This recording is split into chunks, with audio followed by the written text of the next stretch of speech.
Hello everyone, আসসালামু আলাইকুম। আমি তানিয়া। সবাই কেমন আছেন? তো আমি হোম গ্যালারি পেজ থেকে কিছু কেনাকাটা করেছি অনলাইনে, তাই আপনাদের কাছে শেয়ার করতে চাচ্ছি, অনেকের কাজে আসতে পারে।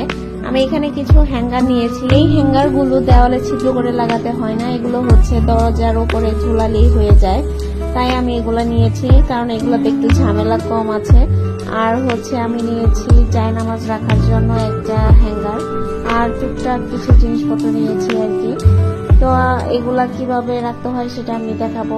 আমি বেশ কিছু কেনাকাটা করেছি, তাই হোম গ্যালারি পেজ থেকে আমাকে কিছু গিফট পাঠিয়েছে। এখানে হচ্ছে মোবাইল রাখার জন্য একটা স্ট্যান্ড পাঠিয়েছে, যেটা হচ্ছে দেওয়ালে কস্টিপের মাধ্যমে লাগাতে হয়। এই তো আমি হ্যাঙ্গারগুলা ঝুলিয়ে নিয়েছি খুব সহজেই, কোনো ঝামেলা ছাড়াই।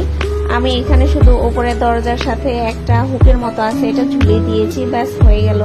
খুব সুন্দর করে দরজাটা লাগানো যায়, অসুবিধা হয় না। দরজাটার পিছনে যে আমি এতগুলা কাপড় রেখেছি, দরজা যখন আমি চাপিয়ে দিব তখন একদমই বোঝা যাবে না যে আমি এত কাপড় রেখেছি। আর এটা হচ্ছে জায়নামাজ রাখার স্ট্যান্ড। তো এখানে অনেকগুলা জায়নামাজ রাখা যাবে।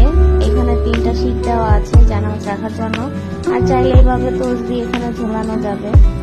আর উপরে হচ্ছে কোরআন রাখার জন্য জায়গা আছে, কোরআন শরীফ অথবা হাদিস বই, এমনি বইও রাখা যাবে। আমার কাছে এটা বেশ ভালো লাগে। তো এটা আমি হচ্ছে দরজার উপরে ঝুলিয়েছি, চাইলে এটা আপনারা যে কোনো গ্রিলের সাথেই ঝুলাতে পারবেন। তো ধন্যবাদ জানাই হোম গ্যালারিকে, আমার কাছে এগুলা সবগুলা প্রোডাক্টই অনেক ভালো লেগেছে। এরকম আরো নিত্য প্রয়োজনীয় জিনিস আপনারা হোম গ্যালারি পেজে পেয়ে যাবেন। ভিডিওটি যদি আপনাদের ভালো লেগে থাকে অবশ্যই শেয়ার করবেন। আল্লাহ হাফেজ।